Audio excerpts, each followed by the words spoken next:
Numele meu este Cristian Covaciu, sunt director general la IPKSA, o companie privată, 100% deținută de familia Covaciu, pe care am înființat-o împreună cu familia în 1990, la 1 decembrie. Am plecat de la o mică manufactură în garaj și am ajuns ca astăzi să reprezentăm peste 1% din producția mondială de farfurii și să fim o referință în ceea ce privește inovația în domeniul nostru.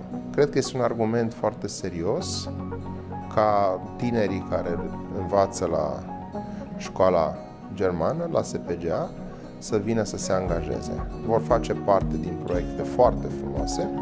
Avem o listă lungă de proiecte. Suntem în curs de implementare a transportului autonom în interiorul companiei. Suntem în curs de implementare a livrărilor în interiorul companiei cu drone.